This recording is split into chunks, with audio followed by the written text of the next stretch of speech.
नाज़रीन, इस वक्त बड़ी खबर आ रही है। छत्तीसगढ़ के बीजापुर में झड़प हुई है, जहां पर सिक्योरिटी फोर्सेस के साथ झड़प में 10 नक्सली हलाक हो गए हैं। आपको बता दें, मारे गए नक्सलियों के पास से 11 हथियार बरामद किए गए हैं। हलाक हुए नक्सलियों की तादाद में इजाफा हो सकता है, ऐसा कहा जा रहा है। छत्तीसगढ़ के बीजापुर में झड़प हुई है। सिक्योरिटी फोर्सेस के साथ झड़प में 10 नक्सली हलाक हुए हैं। मारे गए नक्सलियों के पास से 11 हथियार बरामद हुए हैं। आपको बता दें कि हलाक हुए नक्सलियों की तादाद में इजाफा हो सकता है।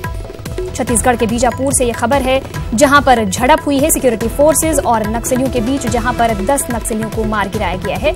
मारे गए नक्सलियों के पास से 11 हथियार बरामद किए गए हैं। आपको बता दें कि हलाक हुए नक्सलियों की तादाद में इजाफा भी हो सकता है, ऐसा कहा जा रहा है।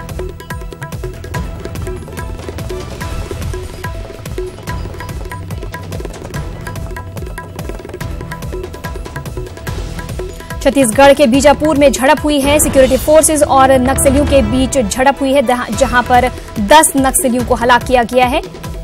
नक्सलियों के पास से 11 हथियार बरामद किए गए हैं।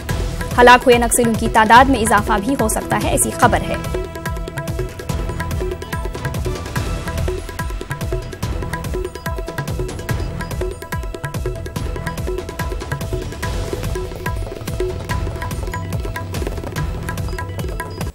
रिलायंस इंडस्ट्रीज के चेयरमैन मुकेश अंबानी ने ममता बनर्जी की क़यादत में मगरबी बंगाल की तरक्की की तारीफ की है।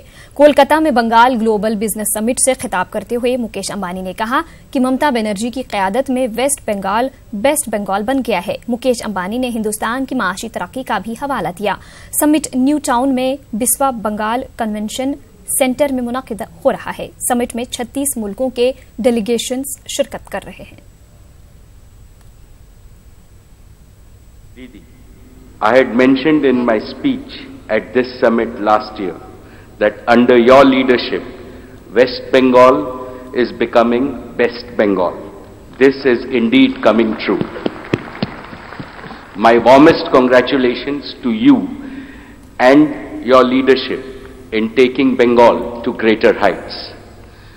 Bengal's GDP has crossed 10 lakh crores.